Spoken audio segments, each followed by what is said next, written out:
J. William Fulbright once said, "International education is the best opportunity to turn human ideologies into human aspirations." My family has been a living example of this. Through my 17 years, I've lived in 3 countries, and I never intended for it to stop there. This August, I am moving to the United States of America. As I go on to tell you a little bit more about my African adventures, allow me to reference various African proverbs. They may seem scattered, but I hope they make sense in the end.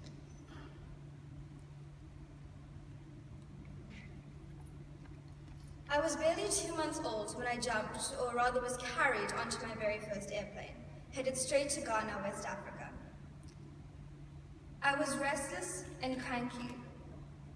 No, I don't know this firsthand, but my mother often complains of my first plane ride. Do not follow the path. Go where there is no path to begin a trail. This is what we were doing, or rather what my father was doing. He and my mom packed up our Indian home into a few boxes to begin a new life, resuscitating the West African department of his company, Olam Private Limited, an agricultural company my sister and I often joked he wrote his soul off to a few years prior. It was 6 beautiful years of roadside groundnuts and bananas, late-night drives, and all the sugarcane I could ask for. I was told stories about the ocean's gender changing depending on the roughness of the waters, Anansi, the West African god, and the body chains West African girls were made to wear so they were never bare. Yes, I too wore one. It was the only home I'd ever known, and that made it even harder to leave when my father was called upon to take over the Southern African division of his company. So there we were at the airport, my thick Ghanaian accent, a huge sulk on my face, and a pink stroller bag in my hand. No matter how beautiful and well-crafted a coffin might look, it will not make anyone wish for death. But this move made me wish for death. When you educate a man, you educate an individual. When you educate a woman, you educate a nation.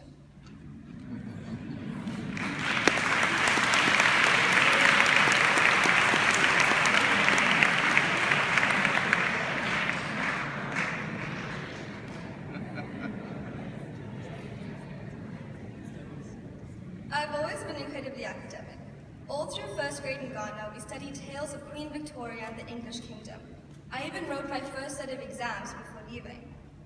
Moving to South Africa and being told that I firstly had to repeat grade 1 because the academic calendar was different, and secondly had to take finger painting and basic arithmetics as classes was not encouraging. It was my older sister who would elate me through 2-hour sessions in which she had learned that day mathematics. If matric me had to go back and tell first grade me something, it would be to enjoy finger painting in nap time. When the music changes, so does the dance. One of the greatest superpowers of TCKs is the ability to change one's accent depending on company. During the first couple months of moving, I started to notice my accent morphing and warping and perfecting to fit the long R's and the British tinge of the South African accent. It was a reflection of all the friends I've been making. One thing I must admit about South African people, they're among the friendliest in the world.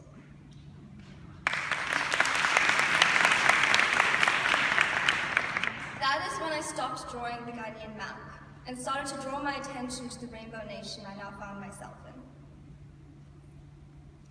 If you wish to move mountains tomorrow, you must start by lifting stones today. I was 8 years old when I wrote myself an acceptance letter from my dream university in the United States of America, the Liberal Arts College of the University of Michigan, Ann Arbor in Michigan. I know what you must be thinking. Out of 5,000 universities, why this one? Well, it could be because they perpetually ranked in the country's top 5 business programs, or because its alumni were on the forefront of scientific and technological developments, or because, especially in the case of innovation in business. But I'm fairly certain it was because my favorite color at the time was blue. I'm excited to say that this August I will be joining the class of 2020. I look forward to not only joining the class, but taking part in the Women in Science program and the mentorship program that they offer. However, I must stress that even with the time to process my desires, my parents still had the same stresses I'm sure many of yours do. Distance, isolation, expenses, the complications of the application process, and now add the possibility of Trump taking office. So here's my defense. Look at the statistics. 16 universities in the USA are ranked in the world's top 20. And even if you don't get into those, you're still guaranteed a top-notch education. They are ranked 25th in the world for math and 17th for science. In fact, most of the professors at high-ranking universities, like Harvard, write the textbooks that most of us study in the rest of the world. So focus on the end game. What would it mean to have an American university on your resume? It would show that you received an internationally recognized degree, which isn't always the case, and studied within one of the best higher education systems in the world, with access to advanced technology and research. Living and studying in another country is challenging and requires courage and a positive attitude. These characteristics are sometimes more influential than your degree when employers are considering you. If you think education is expensive, try ignorance. The American educational system, I feel, values more than just facts. It encourages you to question, understand, and learn, not just study. It cultivates innovative ideas through lively classroom discussions in an environment saturated with opportunities. In addition, they value well-rounded people and encourage you to participate in as many on-campus activities as you can. This is also something that master's programs and future employers value. I guess the idea of living in the dorms, managing my own money, and developing my own sense of independence and self-sufficiency, all in a country with such opportunity, seems even more attractive. What I've also enjoyed is the 8-month gap year that I've so far spent interning with various companies and having the opportunity to research marketing awards, which is my personal passion. Planning a debating tournament for township high schoolers with my friend Mfundo, and volunteering to help Susan with various Education USA workshops and career evenings.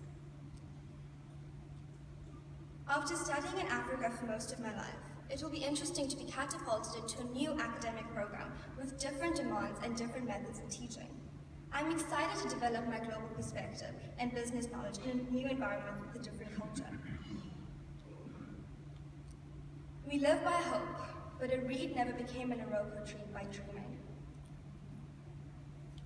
What made this process so easy for me is having my to-do list in grade 10. I spent grade 8 to 9 exploring all the extracurriculars that my high school offered, trying to find my niche. And in grade 10, I pursued those interests with great focus. So here's my to-do list. First, records.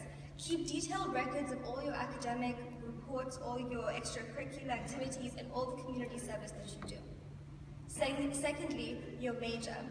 Try to choose between 2 or 3. And what's great about the American educational system is the opportunity for an undeclared major if you're still not sure. Thirdly, finances. Sit down with your parents and decide how you want to finance your education. There are grants, scholarships, sponsorships, loans on a merit and need base. Take into account their tuition, housing, dietary needs, textbooks, and spending money. Websites that are helpful are International Scholars, College Express, and International Education Financial Aid. Fourthly, the colleges. So this is obviously the most important part. Research about 20 universities with about 5 safety schools, and make sure that they coordinate with what you are looking for. Look not just on the university's website, but also on credible objective sites like Forbes and The Telegraph. My advice for you would be to apply to as many universities as you can afford to. Fifth, tabulate, which is what I have up here. Create a table comparing the university's location, annual tuition fee, application requirements such as your GPA needed, average SAT scores, whether you need to take SAT subject tests, whether TOEFLs are mandatory, the application fee, etc. Obviously the SATs and TOEFLs, registering for the Common App, making contact with the university so they know who you are, early decision as Mfundo spoke about, and then most importantly the F1 visa at the end. A river that forgets its source will surely dry up. I have always known the power of a voice. And I hope for my voice to be loud and steady in the fight for gender equality, and prominent in taking the stories and wisdom Africa has instilled in me to the world. Thank you, Africa, and until we meet again, Hamagashwe.